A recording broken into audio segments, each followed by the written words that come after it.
Hello, everyone. Welcome to another live Spoilercast. Tis I, Captain Logan, and joining me this evening is the Day Ghost. And And Austin, together we are Thunder Force. well, we're not Thunder Force, and I'm not doing that gesture because at this point I consider that a lewd gesture after watching this film. I don't even think that's what they do. I was just like, what do superheroes do? I don't know, just cross your arms. See, I was just assuming that you were remembering a gesture they make that I wasn't remembering because I'll get right into this right away by saying one of my biggest issues with this movie, with this film, is I don't remember a lot of things about it, and I just saw it a day and a half ago. It's just not sticking with me. Tonight we're gonna review Thunder Force. We're gonna do a full-on spoiler cast. I imagine that most of the people watching this won't have seen this. Usually, when we do spoiler casts, I throw out the caveat: yes, we're spoiling things, but I'm sure most of the people that would think to click on this know about it already and have looked at it. This will be a case where I bet more people, Austin, will just be curious to know from our perspective if it's the train wreck that people are saying that it is, and just curious to see why we even bothered watching it. I mean, there's a part of me that doesn't even want to dignify this with a review. But what happened was I was getting requests throughout the week for it, and I think people were just like kind of goading me on, kind of like betting to see if I would actually bother watching this movie. And finally, I had a night where I had a couple hours I could sneak in a movie, and I was gonna do an extra request, and I was like, because I'm a little behind on requests, I was gonna go and do a request, and I was like, people are asking me to do this Thunder Force thing. And I don't wanna. It looks and sounds like the most generic superhero movie in the world, and I know I'm gonna watch this and A, be bored to tears and not find it funny. I mean, I was hoping I would actually find it funny, but I didn't expect to. And B, I was positive that I would watch this and go, I've seen this movie before. And all of those things are true. I have seen this movie before, and I laughed at nothing in it. Although I do have to ask, Yeah. I hope like your request thing wasn't from when I told you that people had been asking for this, because I was not serious about that. No, I know you weren't, but there were some people that were. Um, Okay. and what's really funny is when I don't know. I mean, not a lot. You know, like maybe five, six, seven messages I saw about this where people were like, you know, are you? Hey, Cap, there's the new superhero movie. Again, they were just kind of messing with me. I think it was like, but I think a few people were kind of curious to see if I would actually bother with it. So I was like, challenge accepted. And when I started mentioning to people that I was actually getting requests for this, I can't remember who it was, but somebody came back with this, which I thought was really funny. Okay, so zero requests for Discovery Season 3. Nobody cares about you talking about Star Trek Discovery Season 3. Five or six, at least, requests for Thunder Force. And I was like, yeah, I guess I'll go ahead and watch it. So I did. This is a kind of Melissa McCarthy vanity project with her husband. She does movies directed by him, and I read an article that said that you can kind of track Melissa McCarthy's career by the movies she makes with her husband and the ones she doesn't, and those are the really, really bad ones, like the Adam Sandler level, you know, bad comedies, and then the ones that she makes outside of stuff with him are to varying degrees of quality and success, but they're never anywhere near as bad as the ones she makes with him. I think Ghostbusters is pretty awful, so I would put that in a similar category as this, but even that I got more chuckles out of than I did this, certainly, and I think at the very least it's directed better than this is. Yeah, so I didn't realize that it was directed by her husband. I don't know enough about Melissa McCarthy. I didn't I think either. I did that much research. and I was just like, Cursory watching it is research. enough research. I don't need any more. No, Yeah, so I absolutely. didn't I realize stumbled any upon of that that. information. So that's very much like Happy Gilmore, or not Happy Gilmore, Happy Madison, the Adam Sandler company for Netflix. I think it was last year. They put out a movie called The Wrong Missy, and I think the main woman in that, her husband like works at Netflix as like an executive or something. So I guess that's just a Netflix thing. I guess. The big thing I came away from after watching this was why, after things like Ghostbusters, which was of course really maligned and not, I mean, it had an okay score on Rotten Tomatoes. We can argue about why that was, but like obviously, general public generally didn't like that movie. It didn't perform very well. I don't want to just compare this to Ghostbusters all night, but the reason I bring it up is because after the dismal failure that was, why would anybody make another movie like that? Like in the same way that movie was made. Like I said, Feig is at least a better director than this guy, I think. But like both of these movies are cookie cutter story, very little like thought out plot or characterization. You have just kind of a skeleton of what is actually going to happen in your film, and then most scenes are just there to facilitate like made up comedy on the spot. It's just like improv comedy facilitating a story, and we've seen examples of that working well, like with Iron Man. Although I think that even that movie had to have been a lot more planned out than V is, despite the fact that a lot of the script writing we know was on the fly with that, and Robert Downey was making up a lot of his own dialogue, that sort of thing. There is a dramatic quality to that. Halfway through making it. Yeah, I mean, there is that. I mean, it's remarkable that that movie turned out the way it did, and that we have the Marvel Cinematic Universe. I mean, if you really think about it, it's mind-boggling that a movie that was made more or less the way this was leads us to the Marvel Cinematic Universe. But that's because you had talented people that knew how to do that kind of improvisation and could also be dramatic on the spot. And with a thing like this, and also Iron Man has a decent premise in the first place. It helps that they're adapting interesting material. With this, Austin, the premise is let's make a superhero movie with Melissa McCarthy. Like, that's the premise. Like, there's nothing to this. And a very 2000s superhero movie, which I feel like we're saying more and more right now. Yeah, it's insanely out of touch, and we have been saying this a lot with various things. What's the most recent thing we had that with, Austin? I don't know. The big thing that's coming to mind is for me right now is just Venom off the top of my head. But you're right. Venom must have been the biggest, most recent thing. There's other stuff, yeah. But this feels even earlier than that. This is like a poor man's Sky High in a way. You know what I mean? It's like that era. Yeah. Oh, for sure, that makes sense. And I love that movie, but it's that kind of thing where it's like a like a I don't know. I don't want to use the word generic disparagingly, but what I mean is that's a movie that is original. It's an original property. It's original superheroes. It's kind of generic in a tongue-in-cheek way, where like it's making up some kind of silly and bland superheroes and villains, but it has a lot of affinity for superhero material. These people don't like this genre, have hardly ever seen anything in it, and are just trying to do that strike while the iron's hot thing. But the thing is, the iron's been hot for a couple of decades now with superhero movies. People are more choosy with this stuff. Yeah, your superhero movie is outdated when there's like a running joke about how it's hard to move in leather. Yeah. I could not believe that.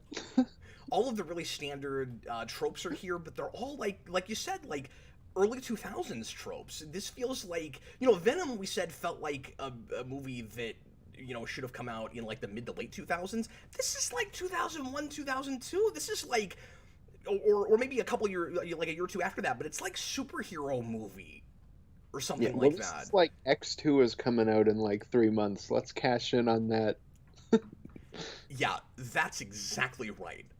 Austin, who is this movie for? Like, not who do they think they're making it for, but like, who could you imagine, assuming that the movie was actually like funny to someone, would actually enjoy this movie? Because it strikes me as a thing that is only for middle-aged people who have seen one superhero movie and in the 2000s. Yeah. Well, the entire time we were saying that, I was like trying to rack my brain. Who is this made for? Because I have no idea. That's probably who it is. I mean, in a way, it feels like it's made for the people that are making it, but like not in a good way, right? It's that Mhm. self-indulgent vanity thing. I read a review that suggested that or that said that it watched to. I don't remember who wrote this review, but it was a professional reviewer, and the guy said that it watched to him like somebody trying to prove why they don't like superhero movies by making one. I liked That's that a lot. awesome. Yeah. Tom on the Discord right before we started said it reminded him of the Amazon Tick series, but just done like completely wrong. I'm And I can see that because especially in season two, where you get like the like team stuff and like their kind of shield but not setup. but not just that. Also, Lobstercules. I was going, I was The going whole to get crab that. thing from Tick season 2 is just in this movie, and that's the only stuff in this that had an inkling of creativity and cleverness. That like you could have maybe done something with it. And of course, Jason Bateman's a fun actor, and he does his best with what he's working with here. Like I've heard people say the only thing that works in this movie is Jason Bateman. I don't even want to go that far. I think he's doing the best he can. Like, he gives a fun enough performance, but also some of the grossest stuff that I don't want to deal with is regarding him. So that's not his fault, but like, even the one thing that I thought had a chance of being like the ray of sunshine for me, I got to a point where I didn't want to see any more of it. See, for me, because I can understand that because I like Jason Bateman quite a bit, but seeing him in this movie just made me sad. So I wasn't like, oh, I'm having fun. It's Jason Bateman. I was Like, like, what are you oh, doing why are here? you in this Go movie? get go get in a better movie. Like, I'm glad you're drawing a paycheck, buddy. Like, He that's looks good, like he but has bags under his eyes. Like he looks like he's miserable. quit putting a smear on your record with this, man. Like, Yeah, yeah, exactly. It was that kind of reaction. And just so much about his character is just baffling. But he did, because I had two laughs. I had two more than you did. wow. Uh, I will say, I was being hyperbolic. I had one laugh, and it was something he said toward the end that had to do with like lobsters and tastiness, and I cannot remember what the line was, but he had some line that I thought was funny, but not like real funny. I actually found myself doing this. Huh, oh my god. I just went, huh? And I couldn't even believe that. yeah, see, I had one like where I burst out laughing, and then I had one where I just had like a huh. The one where I burst out laughing was Jason Bateman, uh, and it was because it made no sense. But it's a moment where Melissa McCarthy like kicks a dude, and he just yells, "The Schmuel's got a kick!" And I was like, I don't "What even is that?" remember that happening. I burst out laughing. I was like, "What does that even mean? Why did you yell that?" I don't know, So I want but to take a step back for a second and say that this is obviously really low hanging fruit. Like it's really easy to be hyperbolic and go worst superhero ever movie ever made, lose your mind about how like unwatchable this is, and like oh my god, like hey, why did I sit through this? And I do feel that way to a degree, but like would you agree with me, Austin? Like I'm seeing that a lot from like big time YouTubers reviewing this and stuff. I don't think I can say worst superhero movie ever made. I feel like it's so bland and forgettable that it's really difficult for me to put it in that category. Like when I eventually do a rewind on this, does it get any more than a 1 or a point 0.5? Like yeah, probably not, but I mean, I don't I would put it maybe on par with some of the worst superhero movies ever made, but like it's gonna tie them before it's gonna beat them. yeah, and I automatically have a resistance like anytime anybody throws out a statement like that. Like even with like I don't like BVS when people go it's the worst superhero film. I'm like It's just not like it's not. Like I mean, if you feel that way, if it pisses you off more than any other superhero movie, that's totally fair. But like mhm. for me, I have to put things in different categories because this is not a thing, obviously, that I have any investment in any way. Like it's an original thing, so I don't have source material to compare it to that I care about already. These are not actors that I immediately am like a big fan of and care that much about. Like if Melissa McCarthy makes another bad movie, I mean, I was taking my own life in my Just hands another watching brick in it. the wall. Yeah, like whatever, sure. But there are movies that are, I think, critically, at least in my mind, pretty clearly better than this, that make me angrier because I cared already. You know what I mean? Like an Yeah, of course. apocalypse or something. I'm gonna be madder at with this because this did waste my time, but that wastes my time in a different way. You know what I mean? There, you get a really bad MCU movie that's building on the things that you cared about already. It's gonna piss you off more. So it's hard not to put things. So I find it important actually to put things in kind of different categories with them. Yeah, 'cause this is a movie we'll probably never think about like ever again. The second you hit like stop record. Yes, and then years from now, when I'm like 55 and have to do the rewind finally, I'm gonna be like, oh, I forgot about Thunder Force. But I'm gonna turn it on and I'm not gonna remember the premise. I'm not gonna remember anything that happens in it, except that Melissa McCarthy made a superhero movie that one time that was made just like Ghostbusters, and that's all I'm gonna remember about it.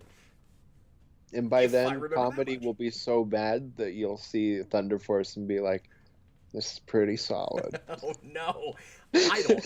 I don't believe that's possible. Let's do sign flips real quick and best thing, worst thing, because I think it will be very amusing to see what Austin comes up with for his best thing. Austin, go ahead and do that whole thing, and then we'll get into more specific spoilers. Okay, so I am wearing a red shirt because I don't need a sign because there's no green. Uh, it's just red. It was always going to be red. That's what you get. Sometimes Jason Bateman with crab arms is just Jason Bateman with crab arms. There's nothing beyond that. That's Um, true. And again, there's a difference between assuming that and going in wanting to hate a thing, right? Like, I always feel the need to put in that caveat. Like, anything, at least speaking for myself, anything has a chance at turning me around. And when I walk into a thing like this, it does not have to do very much to impress me. Like, I got 10 minutes in and was like, at this point, there is still a chance for this movie. Like, it ain't brilliant. I'm not in love with it or anything, but like, and then there's the place where it takes the turn where I'm like, now I know what kind of movie this is. But I'm just saying that like I don't go into anything hoping for failure. well, and I should say, because Dan and I talked quite a bit about this before it came out, he and I were both rooting for this movie to be really funny bad just by the trailers. Yeah, and So I didn't even see a trailer. I was going in, well, I just knew the premise. I think he watched the trailer and shared it, and I was like, that's all I need to know is just the thumbnail. Just Melissa McCarthy and Octavia Spencer are superheroes. That's it. That's all I need. That's going to be hilarious in an ironic way. And then I watched it, and it was just boring, and it Yeah, wasn't even funny in that way. So yeah, like and I also didn't and go in awkward. expecting to be bored. Yeah. Well, do the best thing, worst thing, buddy. Well, I'm gonna need like some time for best thing. Maybe worst thing too. See, I want Hey, to say there's so many choices, but I know what's happening right now. You're just trying to remember the experience. yeah, exactly. It's like, okay, the best thing is the line that made me kind of chortle a little, which is there's the one character. Actually, my best thing and worst thing will be the same scene, so this works out perfectly. Um, so my worst thing is the scene where they reference Urkel like 30 times within the span of 40 seconds. I was I was And gonna there's bring that no up. joke to it. It's just, you look like Urkel. Remember Urkel? She She's said Urkel. and I'm not Urkel. and I'm not exaggerating when I say that she said, "Did I do that 4 times in a In a row. row?" She just kept doing it, and like they thought for some reason that was supposed to be funny, like the way it's edited, just like constantly cutting back and forth to her doing that. I spent that whole scene with my hands on my head, like I just couldn't even believe. So did I. I Did you started to like really? rock back and forth. I was like, I was stop. I was gonna ask you if you had any reaction like that during that movie because I had two places at least where I found myself just doing this. I had at least two places where I was doing this. I'm sorry, I didn't mean to interrupt you, man, but that No, was it's that was true. that was a big one that was gonna come up with my floor too. So a couple places where I'm doing that. The Oracle scene was the big one. I always do that Urkel. That was the big one, and then the second. But the other thing I did a couple points was I was just like this. because I didn't want to. And then I would like, it's like watching a horror film. There's a couple of ways where I couldn't look at the screen because I was gonna throw up. Like I had that with this, where there's just gross out humor that I could not deal with. The thing with the raw chicken, I could not deal with it. Like I'm having a hard time not swearing talking about it. Like, sorry, what? So that was just stupid. Who writes a script and is like, yo, it's a funny running joke. Melissa McCarthy eats raw chicken. I couldn't. How? I just couldn't. I could not. She would die. Apparently because she's got super strength, something. She's durable enough to not only can she eat raw chicken, but she needs it. It seems like. Yeah, and then Jason Bateman's like, ever since I was a child, I loved eating raw chicken. It's like, what? How are you not dead? Oh. I think the joke was supposed to be they're made for each other because they're the only two people on the planet that can even eat raw chicken, but then you make a good point that he was already doing that, so... Well, yeah, I think one of them references, like, being a kid and eating raw chicken, but I don't know. I just don't. Yes, that's my worst thing, is definitely the Urkel scene. Where, like you said, it's like, you look like Urkel. Remember Urkel? How do I spell Urkel? You spell it Urkel. Did I do that? You have to know it. How do you not know it? No, we're not familiar with this. We don't know. You have to remember the thing. You have to know. And then the thing that was supposed to be the whole payoff for that seemed to be she then references something more obscure, and her friend, the I don't remember these characters' names, by the way. The rich lady that owns the place. Foster in that scene, yeah. I'm not talking about her. I'm talking about the other main. Oh, it's Emily? Emily, yeah, Octavia Spencer, yeah. She's like, and like, I recognize that actress, but I don't know if I've ever actually seen her in anything. Like, I know she's like an actress that's in stuff, but she just pops up and stuff. Like you would know her. She's in the first Spider-Man. She's the woman that signs Peter up for wrestling. Oh yeah, that's right. Yeah. She's just like an actress that shows up in like a ton of stuff. So is she like a character actor, and does she? Yeah. So she doesn't get star vehicles. I don't know if she's a big role, but she's in The Help, that the 2011 film. Okay. But I don't know how big that is. Yeah. But anyway, there's a bit, I can't remember what it was because I hadn't heard of it, but there's a bit where like she brings up something, or like Melissa McCarthy. And then she does the same thing she did with Urkel, where she just keeps going on and on about it. And then Emily's like, "Oh well, yeah, I know what that is. Like something 1994." And I think that was supposed to make retroactively the whole scene funny somehow. I think that was supposed to be the funny thing. You see, just saying Urkel over and over again, that was the setup. That was the setup. You gotta have setups and punchlines. That's how humor works. See, there's a difference between laugh-a-minute comedy and holding up a sign every minute that tells you to laugh comedy, which is what this is. Well, it's like that scene in Ghostbusters where they just keep saying Urkel every few seconds. And then I almost said Danny DeVito. Dan Aykroyd is like, I get it. There are scenes, of course, like this in the 2016 Ghostbusters, and with pop culture references too. But the thing that scene actually reminds me more of is the cat in the bag scene, where they just won't stop like running that joke into the ground. Where it's like, oh, you gotta put the cat in the bag. Yeah. You know, the cat's already out of the way. You can't put the cat back in the bag if the cat's already that whole thing.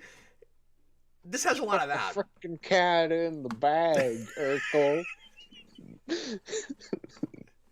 So what's your best thing?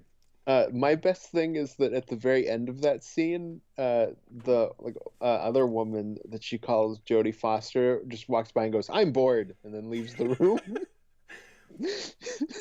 Yeah, I don't know why, but so many movies that are this bad and especially if they're boring, will very often end up with a scene where it seems self-aware but clearly isn't, where some character talks about how bored they are. Yeah, but I chortled because I was like, that's like me. Yeah, exactly. But the movie very clearly I don't know, maybe it does know it's this bad, but like it's just But then make it's so something routine good. and by the numbers, but also like there's no pacing at all. Hmm. Yeah, yeah, exactly. And then, It's the whole thing is just really obligatory, right? It's like, well, of course we're gonna make a superhero movie. Like that has to happen. yeah, yeah, and we can do like a whole training sequence, and like we'll get lots of good mileage out of that.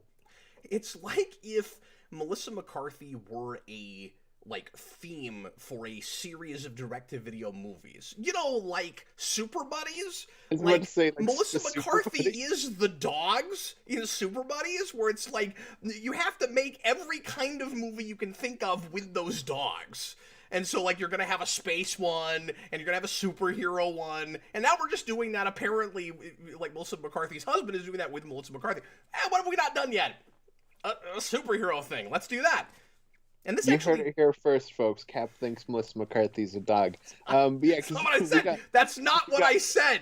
we got Super McCarthy, like Ghost McCarthy, Yeah, um, exactly. McCarthy in college, like Wedding Spy McCarthy. McCarthy, which people said was Yeah, good. I've not seen that. yeah, that's also Paul Feig too. I don't. I haven't seen anything with her that I've loved, but like I've seen, a little bit of her Saturday Night Live stuff, and like she's made me laugh before. She's very clearly not a terrible actress or a terrible comedian. She just has to work with the right people and the right material, and somebody needs to give her some friggin' dialogue. Yeah, what seems to be a She's problem not with good the at this. I think she's maybe good at acting. That is not what this is. This is yeah. not acting. Well, that seems to just be a problem, I think, with SNL actors when they break into film careers, because that's your like Adam Sandler type thing too, where it's just they just kind of work on crap. Is there some reason that you're like receding into the floor as we're Oh, doing is this? my computer? Sorry. Well, my laptop's like on my knees, so it's Oh, like okay, okay. I there we thought go. maybe everything with you that isn't going according to plan, I assume, is a bit. And Oh. I was like, I think he might be doing a thing, but I wasn't sure. And like I was worried at some point you might be drowning because like your head I'm was falling drowning in my further and further sorrow. into the floor, and at the point where we just saw your eyes, I was gonna get worried. So No, because that would require like actual comedy. If I'm gonna do a joke, I'll just start singing "Kiss from a Rose" because that's funny. yeah, that's funny. Just any period reference we can make.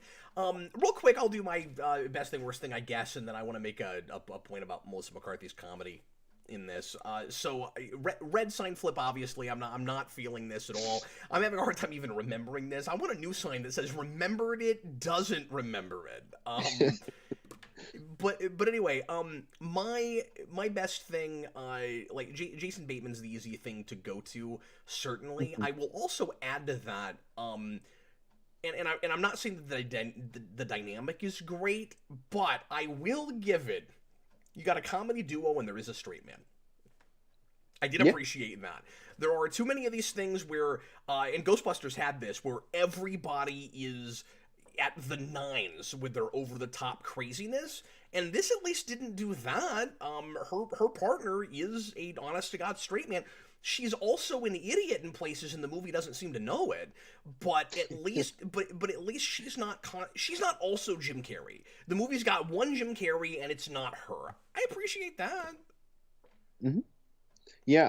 I do have a thing with that though with Jason Bateman, where I'm not sure if the movie can decide if he's a straight man on the villain side or not. Where at times he'll act that way, but he's also crazy because he's got like crab arms. I think But in he's certain scenes, supposed. he is the straight man, and Jason Bateman plays a great straight man, so that's kind of the thing to do with that actor. But Yeah, it was a little confused to me when I was watching it. I thought his was supposed to be more of a dry kind of comedy. Sort Yeah. of where like the joke was he's got this absurd nutso thing that's happened to him, but he's still a real kind of straight laced normal guy. That like he's still the same guy that it happened to, but now he's a crab man. But it's not like, but I appreciate that too. That like he doesn't get crab arms and something. He's like crazy. He's a crab man. He's just like, and that's what made it feel like. I mean, Tom's right about that. That's one of the things that, besides the fact that it's crabs or lobsters again, it feels like that kind of like making fun of the mundane thing that Edlund always does with the Tick. You wish that somebody like Edlund could have written the script because. And I'm not saying there's great material here, but you take this initial really generic premise and you give it to the right writer, and you could have had at least a good time with this, even if it wasn't the most memorable thing in the world. Yeah, yeah, for sure. I mean, like we've obviously made comedy films like this. Like you can definitely make this work. You just have to try. Yeah, and this movie just doesn't do. It's not trying. The worst thing for me is absolutely the gross out humor thing. And it could have been worse. It could have been more of it. But that whole raw chicken thing, I just couldn't deal with. And then once it became involved in a romance, I was really out, man. Like I was like, ugh. Yeah, I didn't like that. So Melissa McCarthy in this has exactly 3 brands of jokes, and they're just recycled over and over again all the way through the movie. She's got referential humor to nostalgic things, and the joke is usually, here's this thing I just brought up off the top of my head because you know it's not in the script.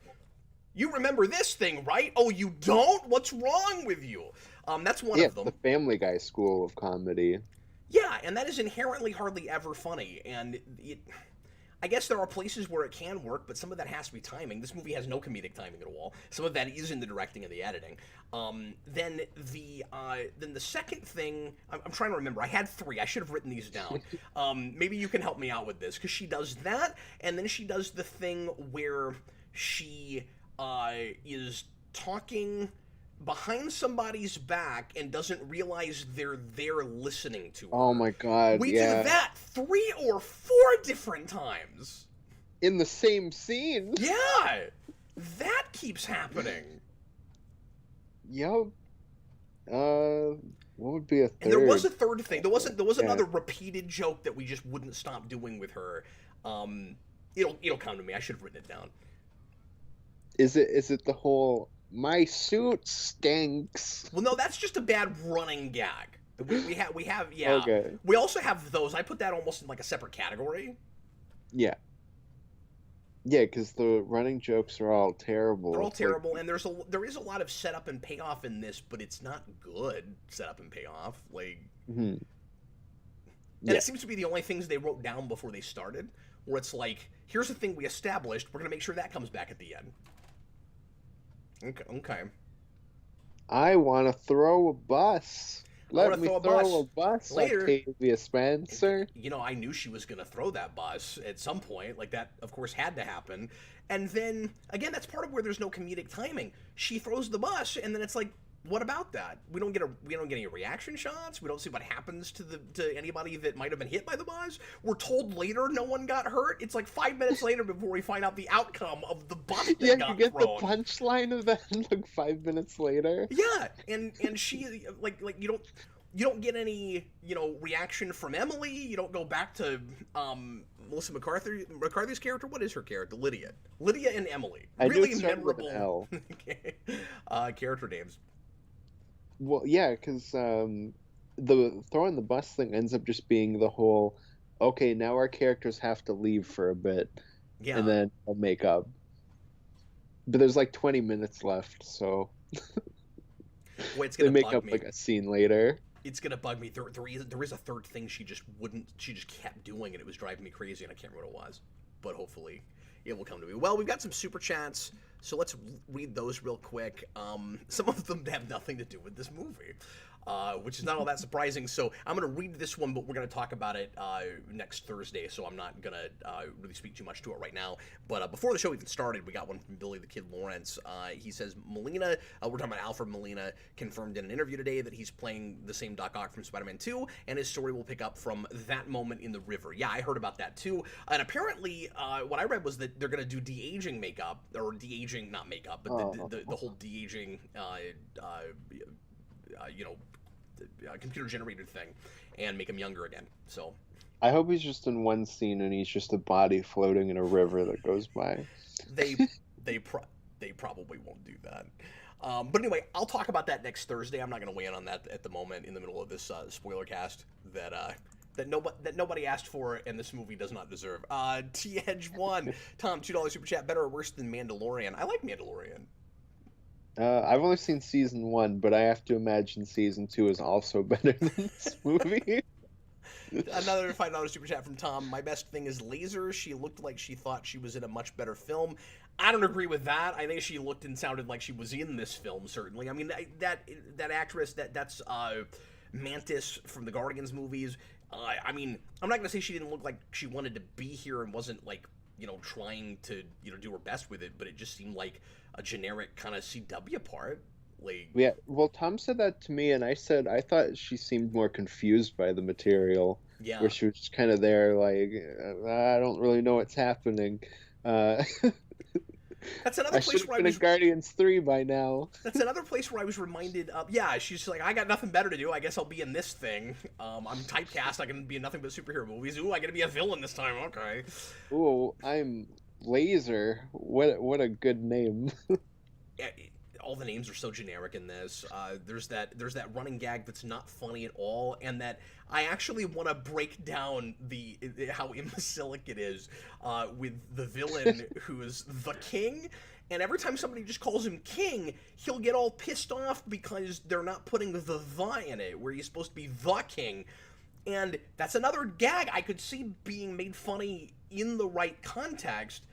But it'll be like after a line where somebody's like, you've gone too far, King, and he'll be like, it's the King, and I'm like, okay, so the King, go back and put the in that sentence and tell me it doesn't sound like the stupidest thing in the world. Why would you want people to go, you've gone too far, the King? Like, is that why it's supposed to be funny? That if you put in the article adjective, it sounds stupider? Like, see, the best part is okay. I didn't realize that's the one you were going to complain about, because there's 2 running gags about names in this movie.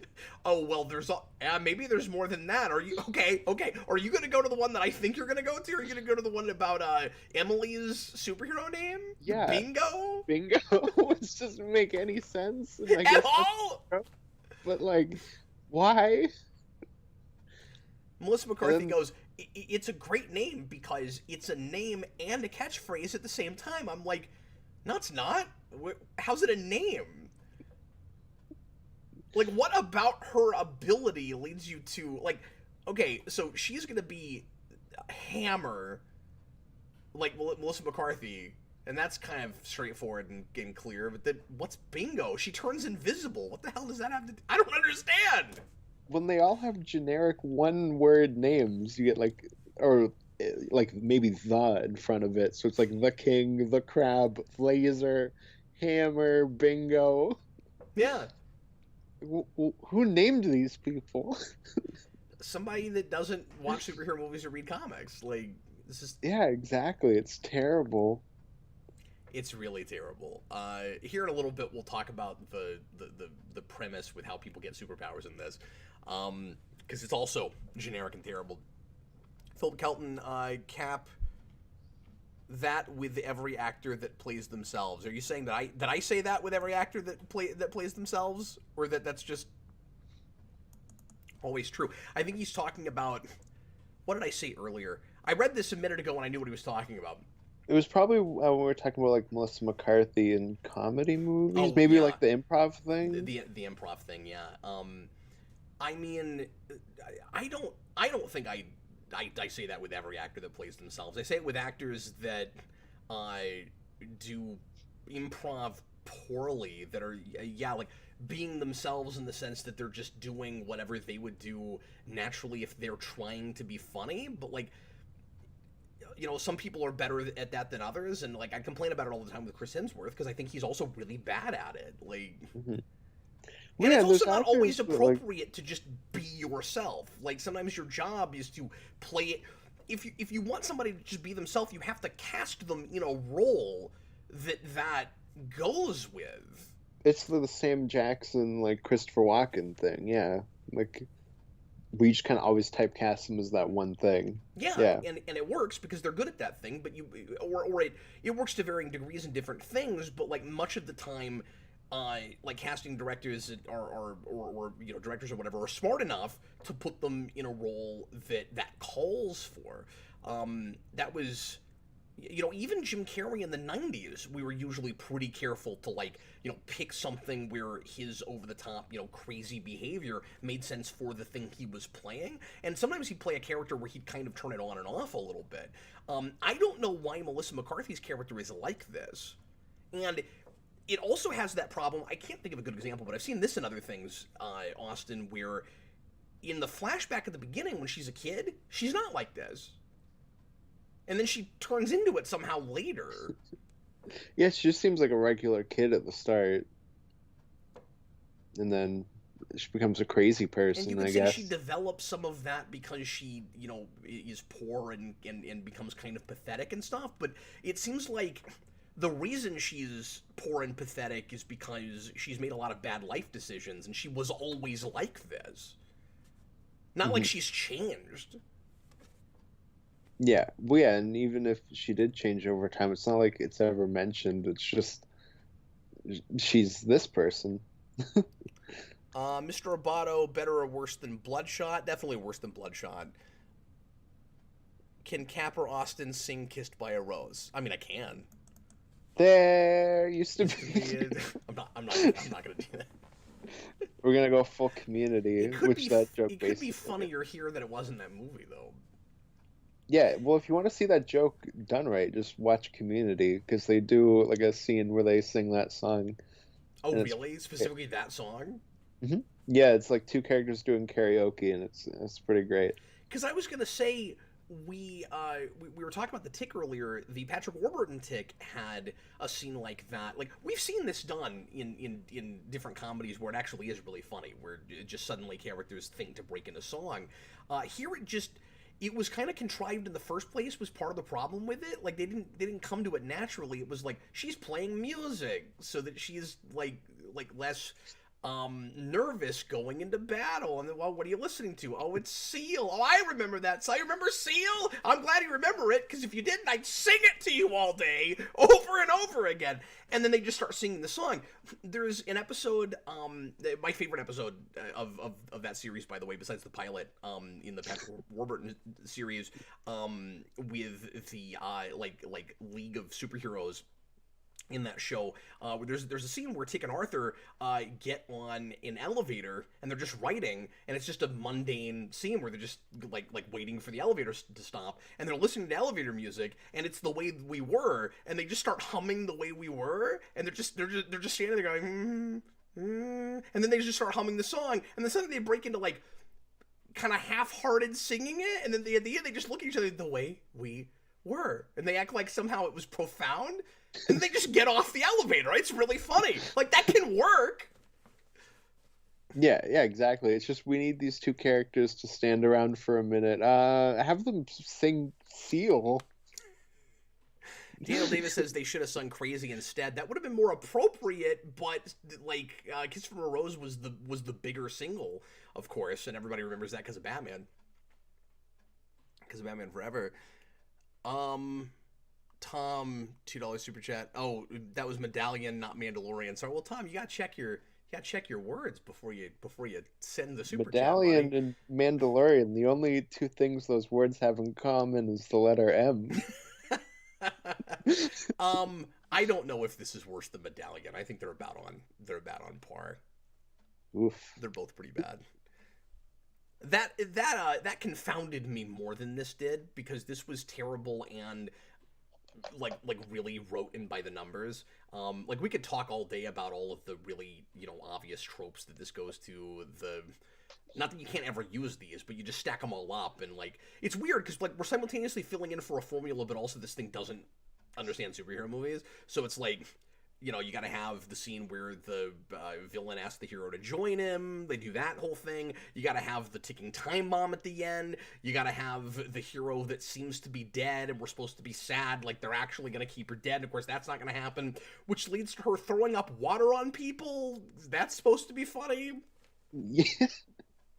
Yeah, 'cause she throws up water, and then like 5 minutes of the scene goes by, and then she throws up more water. And it's like, why? Uh-huh. I don't know. Philip Kelton, all actors that play themselves get treated like the dog from Bud. Oh, I see what he's saying. He's saying that it I don't know what becomes that like means. it becomes like the Buddies franchise, like I was talking about, Oh, where I you see. you have to do one of every kind of thing. I get it now. They're saying that Melissa McCarthy is not the only actor that ends up being the dogs from those dog movies. I'm not saying she's a dog. That's not what I said. It's not. It's not what I said. So real quick, the opening, the initial premise of this movie. I want to talk about this because it's dumb. Is that there's a meteor from years ago that hit the Earth, and it had radiation that only gave superpowers to crazy people. So I guess that's new. I've never seen exactly that done before. The problem with that, of course, is it suggests that major mental illness is always a is always a chemical issue and is never a thing that happens because of your environment. Well, it's also weird because that's not how Jason Bateman gets his powers. No, and they call him a half miscreant. So they call those miscreants. And Oh, then they that's have this right. stupid running thing with him where it's like he's a half Korean. And every time somebody says that, somebody else goes, "Did you say half Korean?" Both of those things would be interesting. It's like, Yeah. Oh, sorry. That was the third thing. Is the thing that somebody says that you missed, that you heard wrong. oh That's yeah. Well, that's that's her the best type of comedy. that's Yeah. her third thing, and I'm putting that in that category because Melissa McCarthy consistently does it herself, where like the joke is she misheard a thing. hmm Yeah, that was the third thing. Yeah, like somebody will be like, "Ow, my ankle," and she'll be like, "Did you say Urkel?" Philip says, "Look, I'm just reading this because it's a super chat. I'm a furry. What's wrong with being a dog? I look nothing necessarily. I'm just saying that I wanted everyone to know that specifically what I was talking about, whether it's a problem or not. I did not call that actress a dog. No comment. I just wanted to make sure that we were all on the same page and you knew what I was talking about. I should have expected that this would go to odd places. Anyway, so You're just buttering people up like they're crabs. so you have all these well, I say all these. We see two or three in the entire movie. Psychopaths with powers that run around and do whatever they want to, and have been around for years. I guess decades now, right? Like since the Yeah. 80s. Well, that's the best thing. Now that you're saying it, yeah, is the king is like, I'm unionizing all the miscreants, all two of them. Yeah, because we don't see anymore. I guess the assumption is that there are more that he has, but he doesn't use them. Yeah, no, that seems to be all he has. I figured we'd get a scene where like all of his henchmen are like have some sort of power, and maybe that would play into the final action scene. Nope. They ain't gonna spend the money on that. They don't even want to Nope. shoot action in this. They'll do a stunt from one angle, not cut to any reaction to it, not cut to what happened to the person that did the stunt. Just move on to Melissa McCarthy rambling about something improvisationally. Yeah, pretty much. That's what you get. Well, that's the reason we were talking before we started recording. That's the reason that neither of us could remember what happened to the bad guy at the end, because he gets thrown by Melissa McCarthy through a wall. They shoot it from one angle. He goes out the building through a wall, and then they just move on. See, I don't even remember that happening. I didn't either. I had to go back and look at it because I was like, wait, how did the bad guy get dispatched up? I'm assuming he's dead at the end, or maybe you said you thought that they talked about him at the end. I don't remember. Yeah, no, at the very, because there's a like sequel bait at the end. They're talking to the mayor or whatever, and they're like, "Did you get the king?" And she's like, "Yep." he's going to jail. And they're like, well, Maybe they even put did him in a you? cop car, but I can't remember. And then they're like, did you get Laser? Nope, she's still out there, Thunder Force. Were you surprised that when because they do the everything that doesn't care about comics has to do comic panels. Have you noticed that? And we get to the end of this, and it does the the cheesy, obvious comic panels and like drawing over screenshots, so it looks terrible. It looks like Who Wants to Like Be a an Superhero, Instagram filter. that reality show. Yeah. And so anyway, did you have what I did? When it comes up and says the end, I really expected a question mark. I was floored that it didn't do the question mark. I didn't think about that, but that is true. I think by that point, I just wanted to die so bad that I wasn't really thinking anymore. So it was like, Because this is all just a cookie cutter framework to get unfunny humor. Somebody called it anti-humor earlier, and I agree with that. I was also going to use that term. I think it's anti-humor. I shouldn't probably give it enough credibility to even ask questions, but I am going to ask some questions. So you've got you've got all these miscreants running around. How does the world, when we get to present day, look more or less still like the one we live in? That would change everything. You'd have a really different society based on that happening. You have no superheroes, and you don't have like anybody that can really fight the miscreants that much. So I would think that it would that your future would look like Kingdom Come from DC, right? Like the mhm. superheroes basically like take over, and we just as lowly humans do our best to like live on the ground and try not to get killed by their blasts and stuff. We're told that the miscreants are winning. I don't know what that looks like. Everybody seems more or less normal and fine. Like the, Emily's whole background is her parents were killed by miscreants, and she's supposed to be a tragic character, and she develops this like multi-billion-dollar company in order to find a way to give regular people superpowers, which she does, but wants to only give them to herself, which I have huge issues with, and I'm finding myself going like, so she thinks that's really necessary, but mo- the world is more or less normal despite the mystery. I don't understand that. Yeah, you'd think that she'd be like maybe like a resistance type thing where she had like an underground laboratory doing that. That would make more sense than what's in the movie.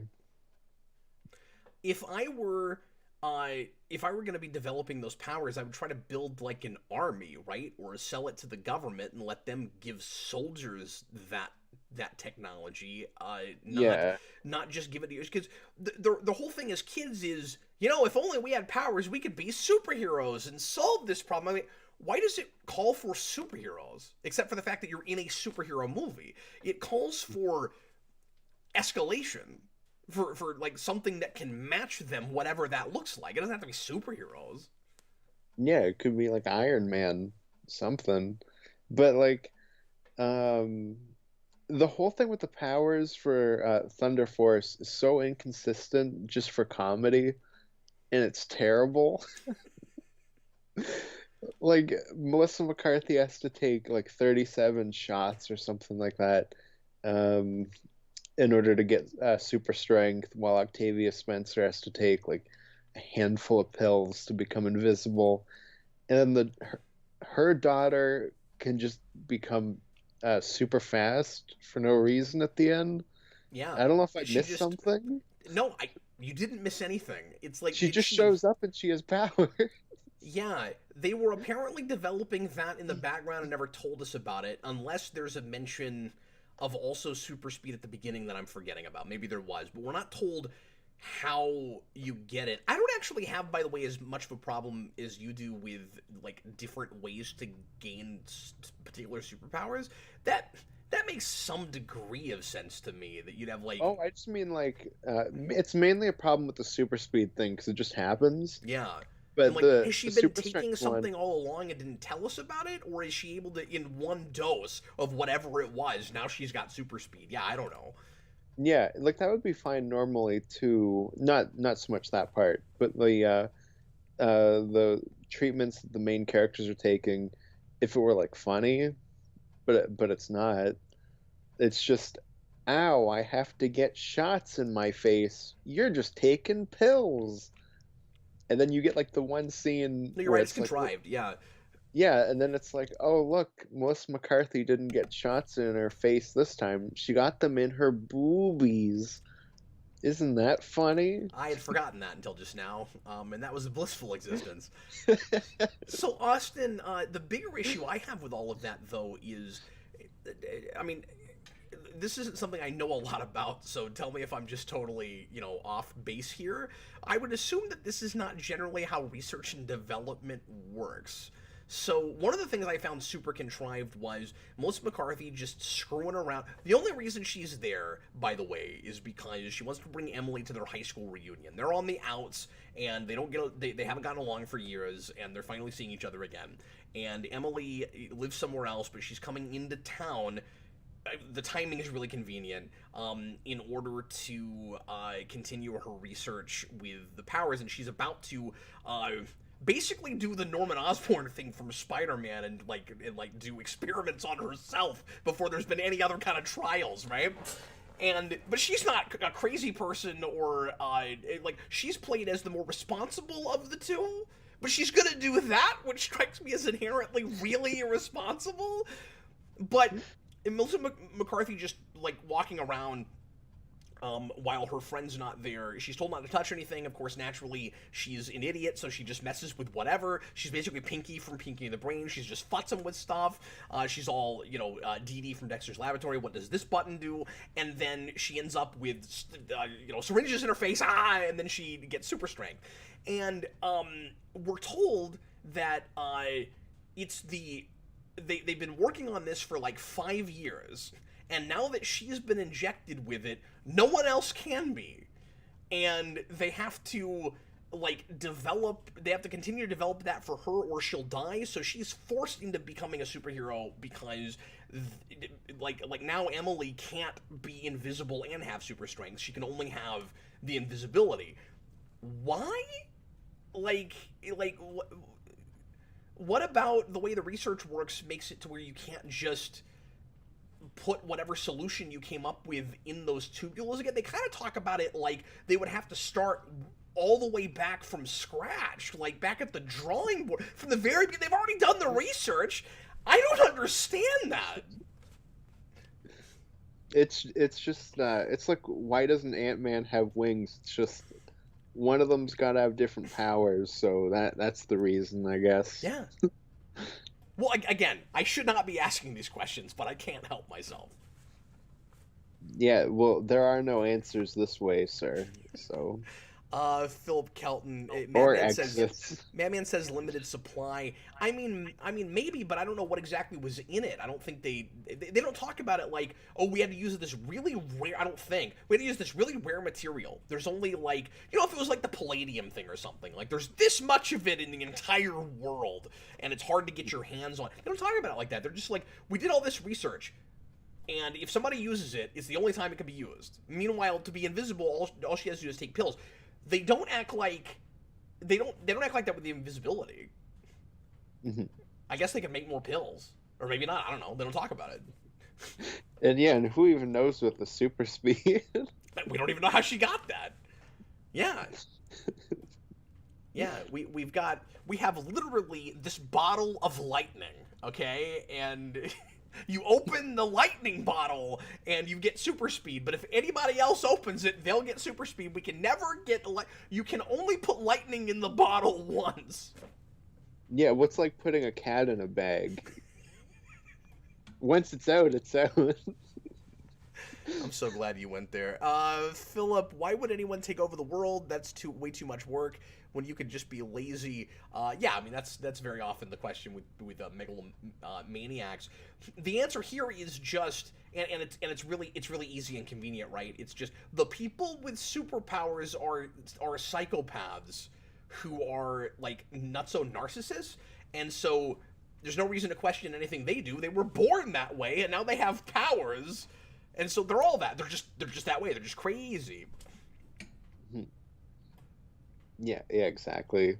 I don't know why we've done this for an hour. Anything else you want to make sure we talk about with Thunder Force. There's other stuff we could go to certainly, but Um, I'm trying to remember. I got to remember what's even in this movie. It's really weird that Octavia Spencer has a 15-year-old daughter and like a grandmother that's still alive and is like living on her own and doesn't seem to be that old. I thought that was weird. That's just yeah, like a nitpick. Well, I and then they like, I sorry. suppose. I mean, we're gonna get in the weeds here for a second, but I mean, like, I have an 11-year-old son, Hmm. and my wife still has grandparents who are living that live on their own and are only in their 70s. That's And fair. we got married pretty early. Like, Yeah. she could have just had her kid when she was in her early 20s. Well, yeah. It's just, you know, like whenever the grandmother had her daughter that had her daughter, right? So if the Mhm. grandmother got married early, and then her daughter got married or otherwise had a kid early, and then she had a kid early, then Yeah. sure, that could happen. No, it could definitely happen. I just thought it was weird when I was watching it. I'm like, this 50-year-old woman still is a grandmother, I guess. That's weird. Is she 50? But she is in real life. They say that they're mid 40s at one point in the movie. Well, and that's a good point. I mean, I'm comparing myself to them now with my kid, but then I'm in my mid 30s. Hmm. Yeah, because there's like a running joke with that too, where I think Melissa McCarthy says she's younger than that. But I don't know. Who Madman says cares? the surprise villain was totally predictable. Oh, absolutely. Right Oh, of away, course. you can tell that the king is going to be the bad guy because he's a politician that everyone loves, and our heroes are like applauding him. So like you know he's going to be the bad guy. The second it went to like the political map and it was like the female politician is like slowly going up to the king, I was like, that guy's the bad guy. It's really obvious.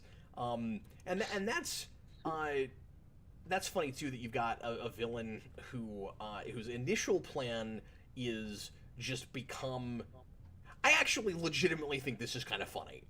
It didn't play in the scene where I'm laughing at it, but now that I'm thinking about it, like on paper, I like this. Where his whole plan is just to go up the ladder of politics and become the president. Like that's his initial villain plan. And then he loses the one time he tries to run for any political office, and then he's trying to kill people. That's kind of fun. Yeah, I just thinking about it now. I guess it's a little bit like Because the remember his plan after that is put everyone that voted for him in a building and blow up that building. That was his plan. okay, I forgot about that. That is kind of funny, That's yeah. pretty good. The way he kept killing off his henchmen was not funny. No, remember that scene that goes on for like 10 minutes where it's like, this is Andrew. Actually, my name's Andy, but my grandmother calls me Drew, That should have and been my my worst friend thing. calls me, like, I don't know, who Some cares? other name that has nothing to do with his name, yeah. And it just keeps going on and on. And he's not a character, he's a henchman, he's a glorified extra. Maybe that's why it was supposed to be funny. What wasn't a lot of the problem with a comedy like this too, besides timing, is and just repetitive jokes and like in like least common denominator humor is also stuff that might have played better 15 or 20 years ago, but doesn't subvert expectations as much anymore because the cliches they're making fun of aren't cliches anymore. We don't do them anymore.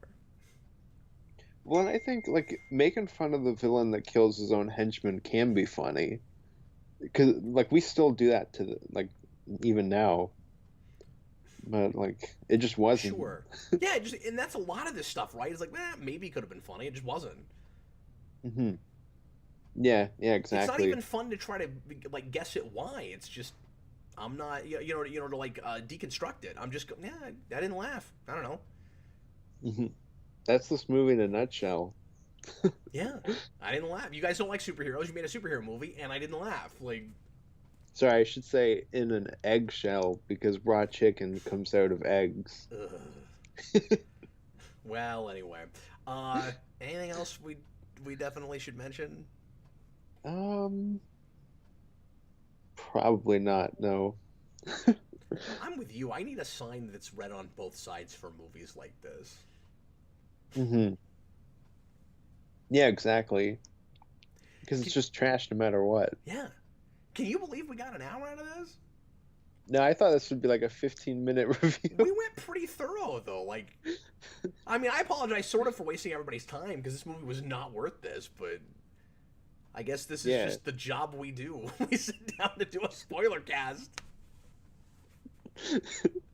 Who would have thought like this review would be close enough to the movie's runtime? I'm really glad it wasn't the movie. This movie's an hour and 47 minutes, and it's got 20 minutes worth of material. And that's being generous.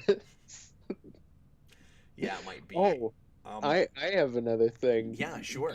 My jaw hit the floor when they introduced I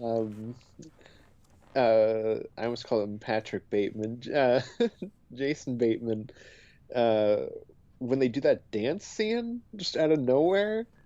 What was that? I don't know. I literally was like the entire time because I was like, what the hell am I Did they watching? feel the need to have a, like, you know, trippy, this isn't really happening moment just to telegraph this will be a love interest? I guess it was like the cliche where you stop and you do the slow-mo like girls like hairs waving and stuff and you get like the Yes. 80s rock song Yes. except for 5 minutes. Yeah, it just kept going. And it wasn't like a cool, like, musical number or something. They were just dancing. Yeah, and Jason Bateman had like a mullet for no reason. Well, and she had that, 80s perm thing for no reason, too. Yeah, like it was just or not even perm. It was the big hair, the 80s big hair. yeah. They were banking on 80s nostalgia really hard with this. And I don't know that a lot of people. It only makes sense if people their age are watching this, and I don't know that they would be, Hmm. right? Yeah. This is like the ultimate people will see something new is on Netflix and then they'll watch it.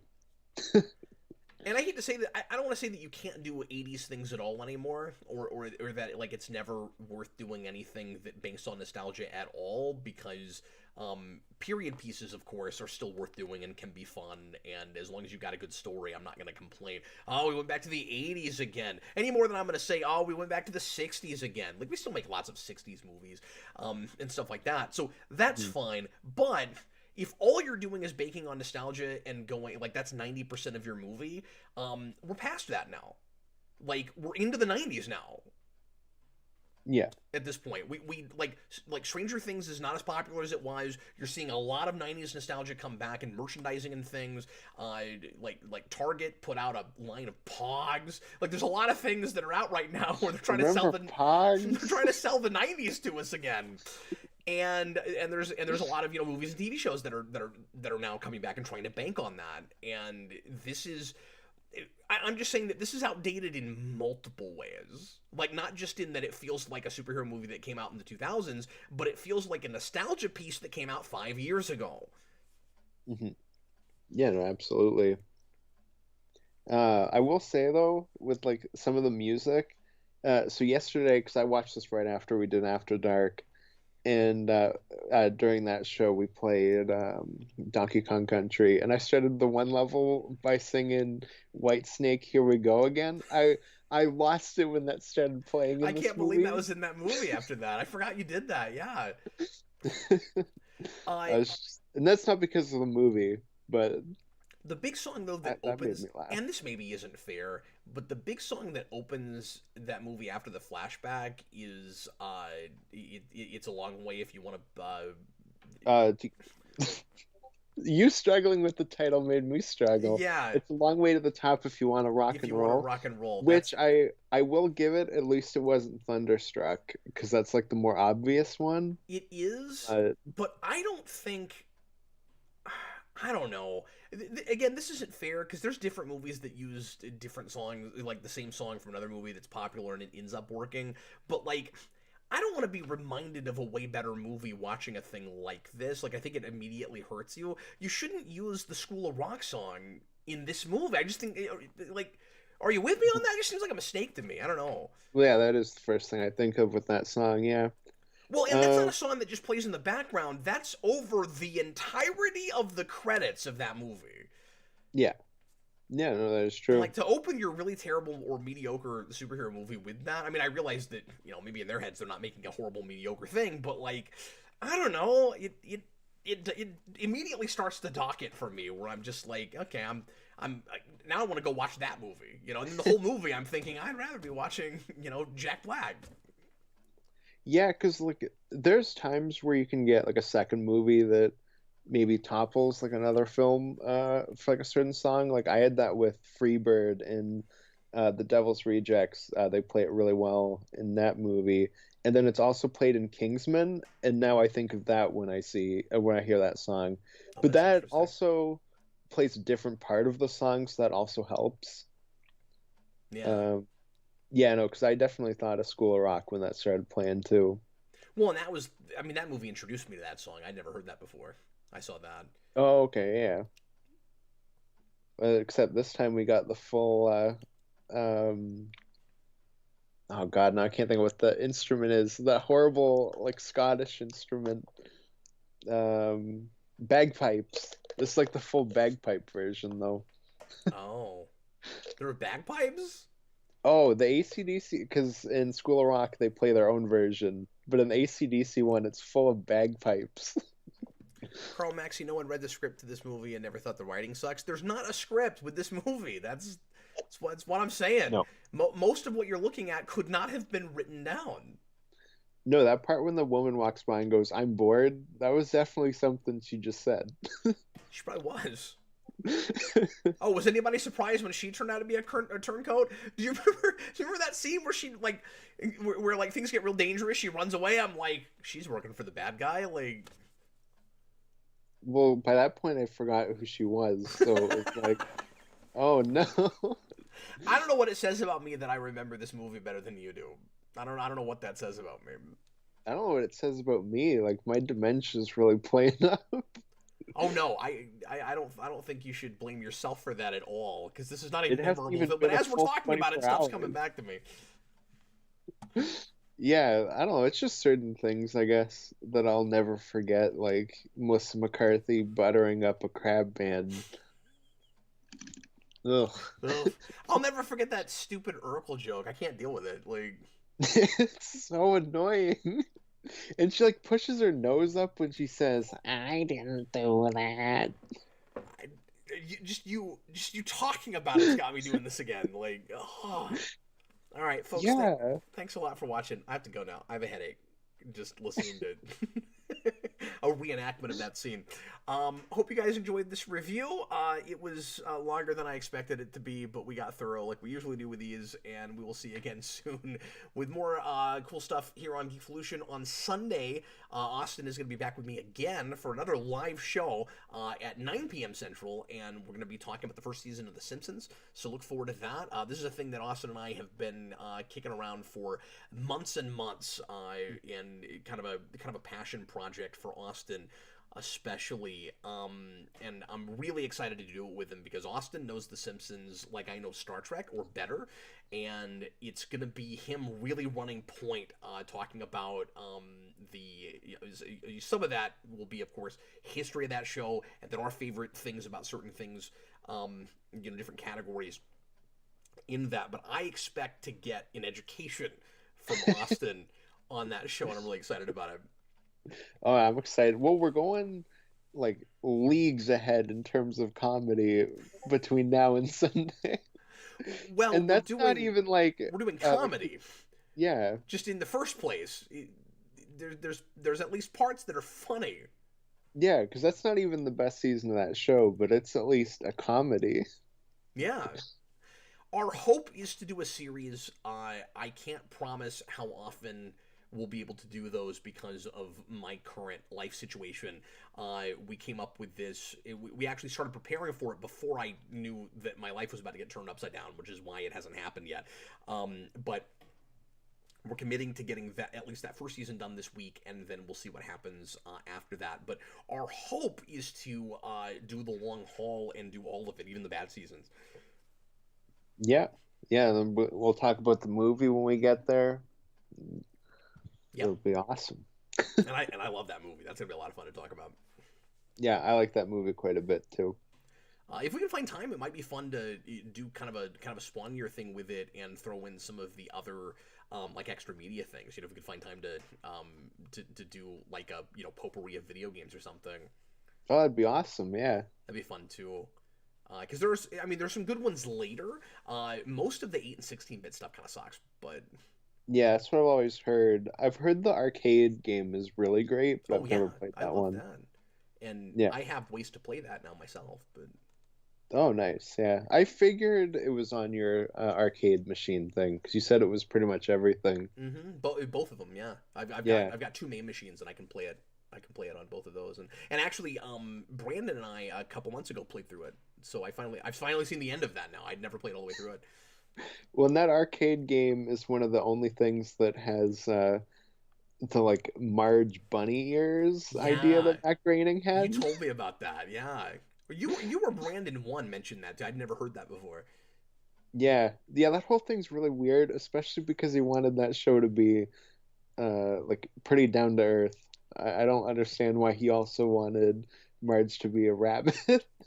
Well, it would be fun to talk about all the things that were kind of baked in initially that they very quickly got away from.